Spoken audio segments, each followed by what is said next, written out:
Hello students, and welcome to this lesson on the geometric mean using similar right triangles. Our objective today is that we will apply the relationship of altitude to the hypotenuse of a right triangle in geometric mean using our journal notes and examples. Now before we get started, we have to make sure we know what part of the triangle is the hypotenuse and the altitude. So I'm just going to draw a little diagram here of a right triangle, and the black part here is the legs. Then I'm going to draw a red line, and the red line is the hypotenuse. And remember, the hypotenuse is always the longest leg of a triangle. And then this blue line that I'm drawing is going to be the altitude, and the altitude is the measurement of the vertex to, that one's a little bit off, it's like the height of the triangle. So it's a relationship between this red piece, the hypotenuse, and this blue piece, the altitude.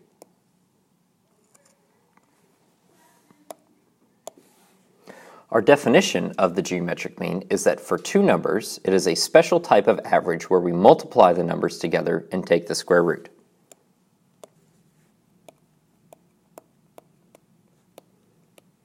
Multiply the numbers together and take the square root. So this is just like our other types of special averages. So you have mean, median, mode, and you guys have seen these before, and now we have geometric mean.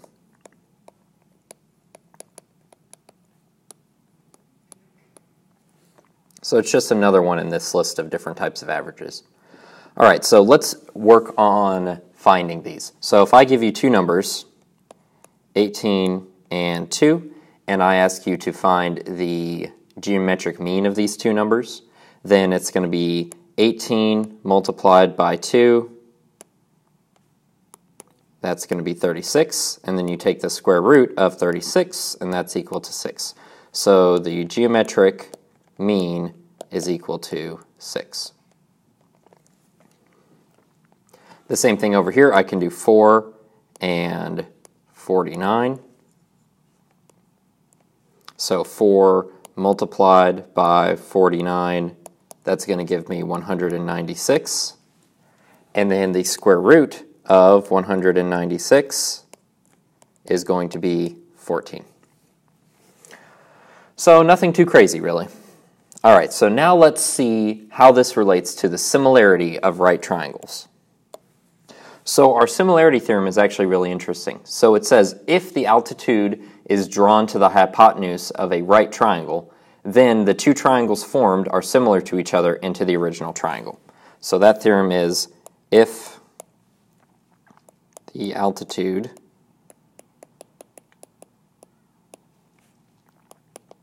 is drawn to the hypotenuse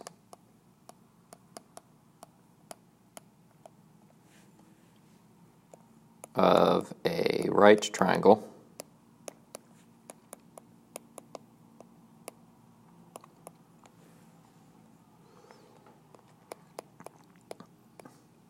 then the two triangles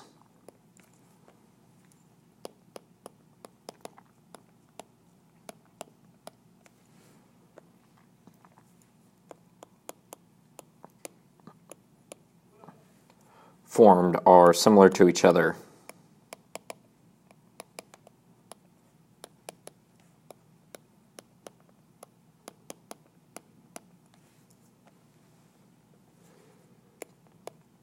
and the original. And remember, in math, similar has a very specific meaning. It means that it's the same shape, but not necessarily the same size. So the altitude is that same length that we were talking about before. So it's this length right here. So if I take that altitude, right, and I make sure that it's at this nice right angle here, then all the consequences of this theorem fall out, right? So if CD is the altitude to the hypotenuse, AB, right? And AB is this line right here. Then triangle ACD is going to be similar to triangle ABC. Triangle CBD is similar to triangle ABC. And triangle ACD is similar to CBD.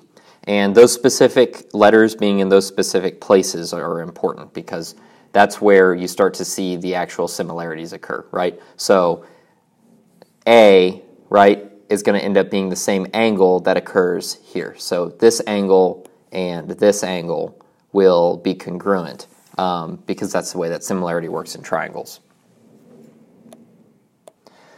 All right, so let's see how this is going to be applied to some practice problems. So we're told to find x here in example 3. So we're given this diagram. We have 3, 9, and x.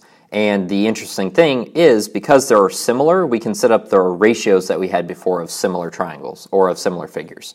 So I've got 3, right, over x is equal to, and now in the similar triangle that I'm making, right, I've got one which has 3 is the short side and x is the long side, and then I've got another triangle where I have x as a short side and 9 actually as the long side.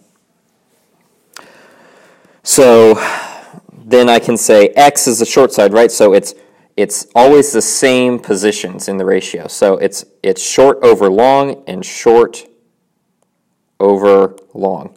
So now I have this ratio here. And obviously you guys know how to solve a ratio like this. So we would end up saying that you have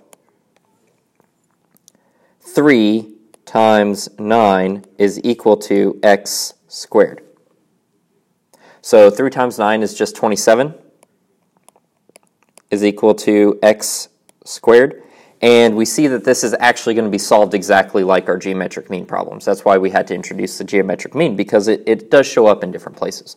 So we have the square root of 27 is equal to x. That's going to be our answer here.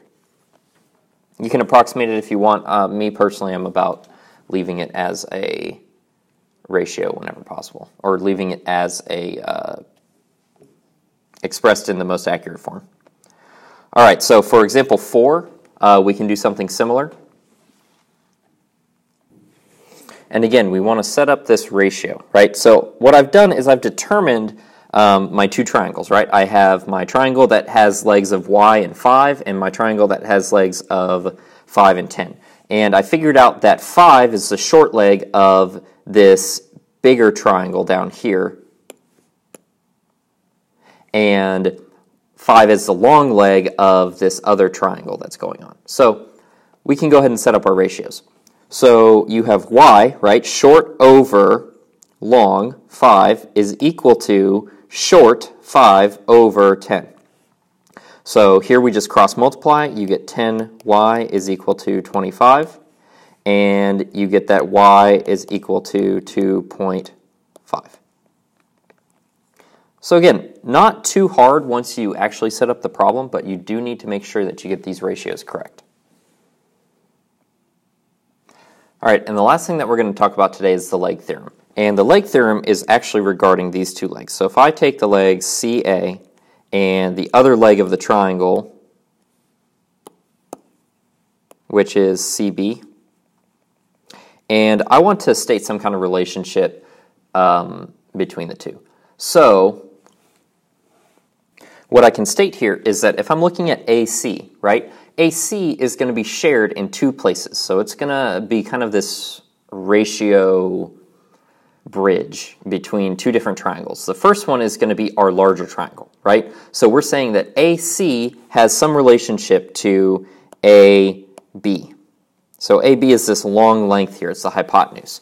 And then if I treat AC as the hypotenuse in the next triangle, then the relationship is going to be that AC divided by AD is equal to AB over AC. So what we're saying is in this first ratio here, AC is going to be treated as a leg.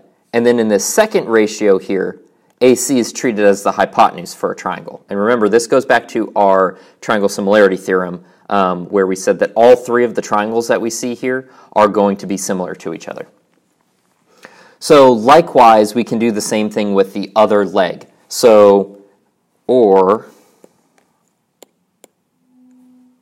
we can set up the same similarity with the other leg in the other triangle. So we can say that CB, if I treat CB as a leg here, then we can say that AB over CB is equal to CB over DB.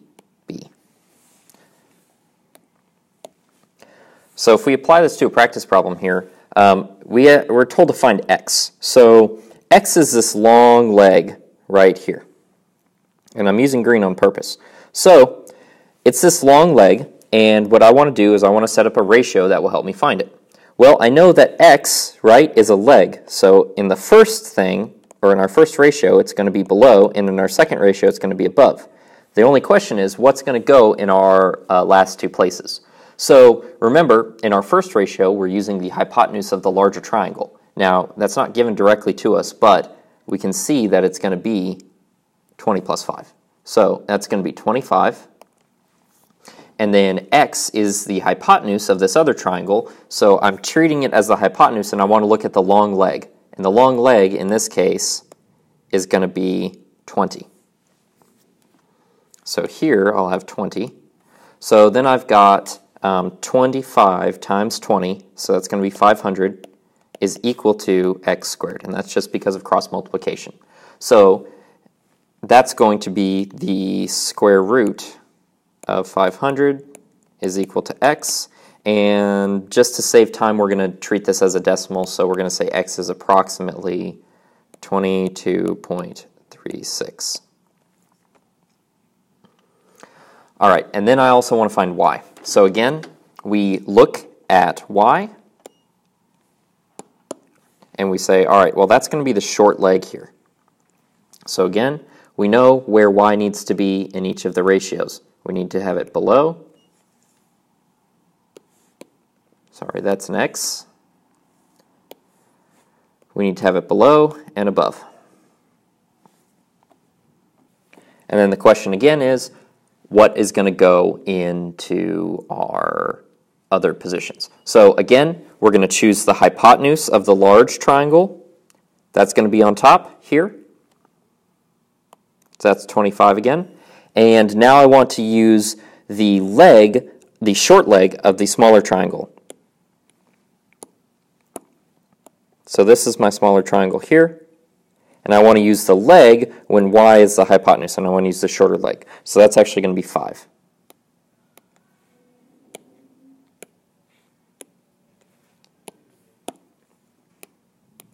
So again, we just cross multiply. So that's going to be 125 is equal to y squared. And you get the square root of 125 is equal to y. And that's going to be approximately 11.18. And you guys are going to have, I'm going to give you guys the graphing calculators to be able to do all this. Pretty much from now on, we're going to be able to use graphing calculators in this trig unit. All right, so we're going to try something new this semester. What I'd like you to do is write a summary of what we learned today. So at the bottom of your paper, just write a short little section that says summary, and I'm going to be coming around and checking these. Some stems that you might use to start your summary is, it doesn't need to be long, maybe 2-3 sentences. Some stems that you might use are things like, today I learned how to, using, something I learned today, some connections I noticed were. So those are just some stems that you can use. You don't have to use those, but just write a 2 or 3 sentence summary of what you learned today, and then let me know so I can come and check it off. When you're done with that, just get started on your geometric mean homework. The majority of it is going to be out of your textbook, so make sure that you get pictures of the problems or you have access to the online textbook. Let me know if you have any questions, and have a wonderful day.